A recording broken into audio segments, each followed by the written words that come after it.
இல்ல அதெல்லாம் நாங்க பண்ண மாட்டோம். கிரீமியில 2 லட்சம் ரூபாய்க்கு குறைவானவர்களுக்கு இடத்தை கொடுத்துட்டு அதுக்கு மேல உள்ளவர்களுக்கு அந்த சீட் எல்லாம் ஓபன் காம்படிஷன்ல கொண்டு போவோம். இதெல்லாம் நினைச்சு பார்க்கிறப்போ அவ்வளோ கொதிக்கும், அவ்வளோ கோபம் வரும்.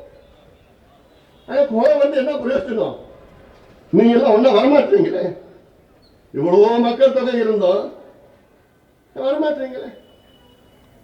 நான் நீங்க ஸ்பெசிபிக்கா நீங்க சொல்லல, நான் சொல்றேன் ஓபிசி சொல்லுங்க எல்லாம் வாங்க. அது இன்னொரு என்னன்னா ஓபிசிக்குள்ளேயே 27 விழுக்காடு இடஒதுக்கீடு, அதுலயே பல பிரச்சனைகள்லாம் இருக்கு. இப்ப ரோஹிணி கமிஷன் ஒன்னுட்டாங்க, நீதியரசர் ரோஹிணி அந்த அம்மா வந்தாங்க 2017 அவங்க 2018 நியமனம் பண்ணாங்க. இப்போ அவங்க ரெக்கமெண்டேஷன் வெளியில வரல, ஆனால் செய்திகள் வந்திருக்கு. இப்போ ஓபிசில 2633 சமுதாயங்கள் ஜாதிகள் இருக்கிறது ஓபிசில. அந்த 2633 சமுதாயங்கள்ல வெறும் 10 சமுதாயம் 24.8 விழுக்காடு இடத்தை எடுத்துட்டு போறாங்க. வெறும் 10 சமுதாயம். Out of 2633 communities, only 10 communities take nearly 24.9% of the jobs. அடுத்தது 38 சமுதாயங்கள் இன்னொரு 25.2 விழுக்காடு எடுத்துட்டு போறாங்க. அடுத்தது 102 சமுதாயங்கள் இன்னொரு 25.7 விழுக்காடு இடத்தை எடுத்துட்டு போறாங்க. அடுத்தது 537 சமுதாயங்கள் 22.5 விழுக்காடு இடத்தை எடுத்துட்டு போறாங்க. ஆக நீங்க பாத்தீங்கன்னா 2633 ஓபிசில 656 சமுதாயங்கள் 97.5 விழுக்காடு இடத்தை எடுத்துட்டு போயிட்டாங்க. மீதி இருக்கிற கிட்டத்தட்ட 1977 சமுதாயங்களுக்கு வெறும் 2% தான். அந்த 1977 சமுதாயங்கள்ல கிட்டத்தட்ட 987 சமுதாயங்களுக்கு ஒரு இடம் கூட கிடைக்கல, யாருக்கும் இடமே கிடைக்கல. இது ஒரு பக்கம் இருக்கு. ஓபிசிக்குள்ள இருக்கிற பிரச்சனைகள் எல்லாம் இருக்கு. எல்லாமே ஏன் சொல்ல உங்களுக்கு தெரியணும். அதெல்லாம் இவ்வளவு பிரச்சனைகள் உள்ள இருக்குது. நம்முடைய தனசேகர் சொன்னார் பாரு, ரயில்வே அதாவது இதுல இந்த ஃப்ரைட் ட்ரெயின்ஸ் எல்லாமே 2 மடங்கு ஆயிடுச்சு, பேசஞ்சர் ட்ரெயின்ஸ் எல்லாம் 3 மடங்கு ஆயிடுச்சு, வேலைகள் எல்லாம் 3 மடங்கு அதிக வேலை பண்ணும். ஆனா இதுல கிட்டத்தட்ட 40 விழுக்காடு 50 விழுக்காடு இதுல பற்றாக்குறை இருக்கிறது. ஏன்னா புதிய பணியாளர்களை அவர்கள் தேர்வு செய்வதை ஒரு பாலிசி எடுத்திருக்காங்க. எந்தெந்த இடம் இருக்குது அதுல வந்து கான்ட்ராக்ட் பேசிஸ்ல டெம்பரரி பணியாளர்கள் அப்படி எல்லாம் செய்யறதுல இது வந்து யார் அதிக பாதிப்புன்னு தெரியல, ஓபிசி. இதனால அதிக பாதிப்பு ஓபிசி தான். ஆனா இதெல்லாம் தொடர்ந்து பேசணும். அரசியல் பேச முடியாது. 2004 எங்களுக்கு நீங்க 7 MP கொடுத்தீங்க, எவ்வளவோ செஞ்சோம். இன்னைக்கு ஒரு 5 MP கொடுத்திருந்தாங்கன்னா இதெல்லாம் கிழிச்சிட்டு இருப்போம். நாடாளுமன்றத்தில் எல்லா அமைச்சர்களும் பண்ணிட்டு இருக்கோம். ஆனாலும் நான் ஒரு குறையா சொல்லல, ஒரு செய்தியா சொல்றேன். அது ஒரு ஆனந்தம் இருக்கு. உண்மையா உழைக்கின்றவர்களை தேர்வு செய்யுங்கள், உண்மையா மக்களுக்கு உழைக்கின்றவர்களை தேர்வு செய்யுங்கள். ஏதோ சும்மா வந்துட்டு அவங்க சொன்னாங்க இவங்க சொன்னாங்கன்னு போட்டு அவங்க யாரும் போய் அங்க போய் டெல்லியில பேசுறதை விட தெரியதை விட இல்லை, என்ன பேசணும் தெரியாது, அது பிரச்சனை விட தெரியாது. என்ன சொல்றாருல்ல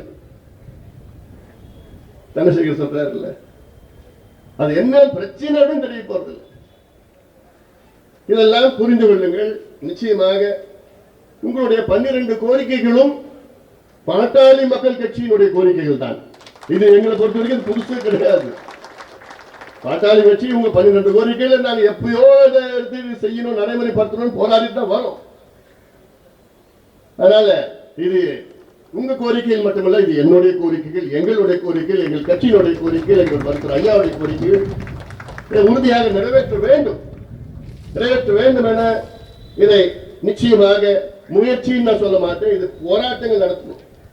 போராட்டம் நடத்துவதற்கு தயாராக இருக்கிறோம். ஏன்னா எங்க வாழ்க்கையே போராட்டம் தான். சொல்லியிருக்கிறேங்க ஐயா, 6 இடஒதுக்கீடுகள் இங்க 87 போராட்டம் நடந்து கிட்டத்தட்ட 21 உயிர்கள் ஒரே நாளில் இழந்தோம். அந்த வாரத்துல கிட்டத்தட்ட 29-30 உயிர்கள் அந்த வாரத்துல மட்டும் இழந்தோம். அந்த இடஒதுக்கீடு போராட்டத்துக்கு நூற்றுக்கணக்கான உயிர்களை இறந்திருக்கிறோம். எம்பிசி ஒன்று உருவாக்கி எங்களுடைய மருத்துவர் ஐயா எம்பிசி, மோஸ்ட் பேக்வர்ட் கிளாஸ். அதன் பிறகு அருந்ததிகளுக்கு உள்ஒதுக்கீடு வேண்டும் என்று பல போராட்டம் நடத்தி அதை பெற்றுத் தந்தது மருத்துவர் ஐயா. அதே போன்ற சிறுபான்மை மக்கள், குறிப்பாக இஸ்லாமியர்களுக்கு ஒதுக்கீடு 3.5 விழுக்காடு ஒதுக்கீடு எத்தனையோ போராட்டம் செய்துதான் கலைஞர் அவர்களை கொடுத்தாரு. கலைஞர் ஆட்சியில் கொடுத்தாங்க. போராட்டம் கொடுத்திருக்காங்க, கிடைச்சிருக்காரு.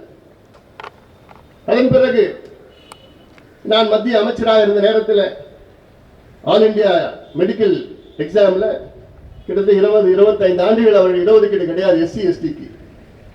அது பல போராட்டங்கள் செய்து ஐயா சொல்லி போராட்டங்கள் செய்து, போராட்டங்கள்லாம் என்ன, என்னுடைய துறையில் நான் அமைச்சர் ஆனாலும் நான் ஓராண்டு காலம் போராடினேன். அதற்கு என்னுடைய அதிகாரிகள் ஒத்துக்கல.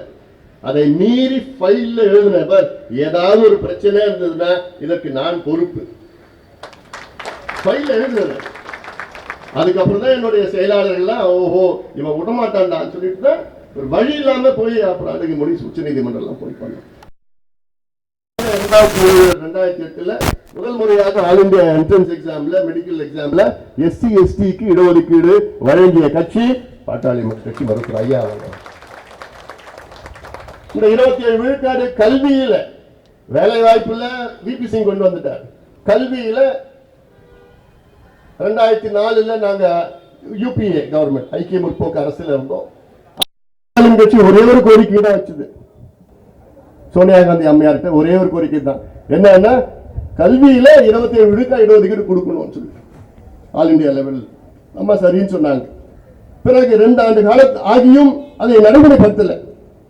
அன்னைக்கு யூபிஏ மீட்டிங் நடக்குது டெல்லியில காலையில. அந்த யூபிஏ மீட்டிங்ல பிரணாப் முகர்ஜி அவர்களும் சிதம்பரம் அவர்களும் அந்த யூபிஏ மீட்டிங்ல கல்வியில ஓபிசிக்கு இடஒதுக்கீடுலாம் கொடுக்க முடியாது, கஷ்டம், இந்த ஆண்டுலாம் கொடுக்க முடியாதுன்னு அந்த மீட்டிங்ல சொன்னாங்க. உடனே ஐயாவுக்கு கோவம் வந்து அந்த பேப்பர்லாம் வெளியில எடுத்து எழுந்து நின்று, மேடம் நீங்க சொன்னீங்கன்னா நாங்க கூட்டணி சேர்ந்தோம், கொடுக்க முடியலன்னா நாங்க கூட்டணி விட்டு வெளியில ஏறுறோம். அன்னைக்கு காலையில் நடக்குது. அப்படியே எல்லாம் பரபரப்பா அமைதியா இருந்தது.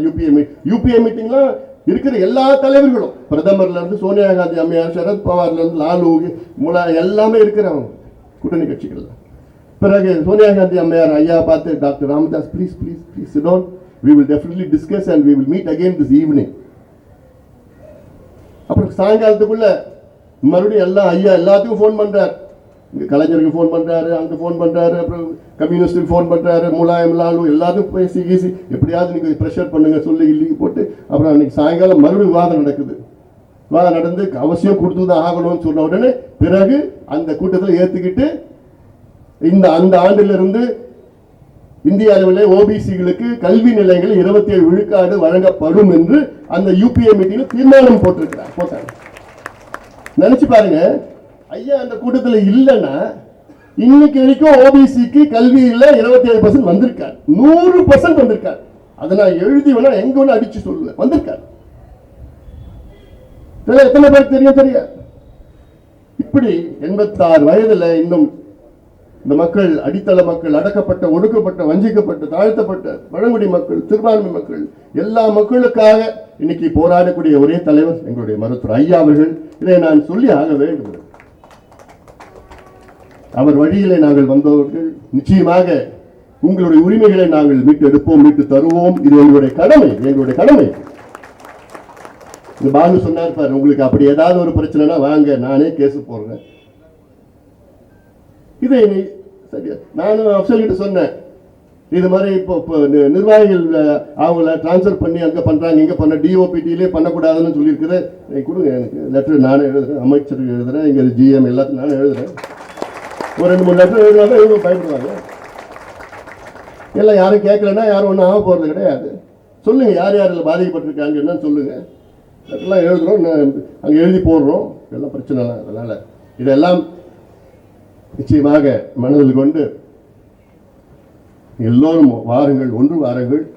நம்முடைய பாலு அவர்கள், ஏகே மூர்த்தி அவர்கள் சொன்னது போன்று ஒரு பெரிய அளவில் போராட்டம், எப்படியாவது ஒரு ஒரு 20-30,000 பேர் தட்ட முடியுமா? உங்களுக்கு எல்லாம் சேர்த்து எல்லாமே சேர்ந்து பண்ணுங்க, எல்லாம் வாங்க அந்த கூட்டத்தை பார்த்துட்டு. ஏன்னா இதை இங்க நீங்க பண்றது செய்ய பார்த்துட்டு அடுத்தது மகாராஷ்டிரால நடத்தணும், அடுத்து ஒரிசால பண்ணணும், அடுத்தது பெங்காலில் பண்ணணும், அடுத்து கர்நாடகாவில் பண்ணணும், அங்கே பண்ணிட்டா நம்ம என்ன பண்ணணும் செய்யுங்க. ஏன்னா ஒரு இனிஷியேஷன் எடுங்க. அப்படியே இந்த செயின் ரியாக்ஷன் மாதிரி வந்ததுனா தான் அதுக்கு பிறகு நம்ம கோரிக்கைகள் நிறைவேற்றப்படும். இல்லை அங்கே ஒன்று இங்கே ஒன்று இப்படி ஒன்று அப்படி ஒன்று பண்ணால் எதுவும் ப்ரெஷர் இல்லை நமக்கு, நம்ம மட்டும் போயிட்டு இருக்கலாம். இந்த நிலை தான் இன்றும் இருக்கிறது, இன்றும் இருக்கிறது. அதனால இந்த கவன ஈர்ப்பு ஆர்ப்பாட்டத்தை நடத்தி கொண்டிருக்கின்ற நண்பர் அப்சல் அவர்கள் உள்ளிட்ட அத்துணை நிர்வாகிகளுக்கும் என்னுடைய வாழ்த்துக்களை தெரிவிக்கின்றேன். நான் சொன்னது போன்று நிச்சயமாக சமூக நீதி நிலைநாட்ட வேண்டும். அதற்கு நாங்கள் நிச்சயமாக எங்களுடைய கடுமையான உழைப்பை நாங்கள் தருகின்றோம். எங்களுடைய இலக்கு, எங்களுடைய லட்சியம் அனைவருக்கும் சமூக நீதி கிடைக்க வேண்டும் என்ற நோக்கத்தில் எங்களுடைய மருத்துவர் ஐயா அவர்கள் சார்பிலும் பாட்டாளி மக்கள் சார்பிலும் உங்களுக்கு எங்களுடைய வாழ்த்துக்களை பாராட்டுகளை தெரிவித்து நன்றியோடு அமர்கின்றேன். வணக்கம்.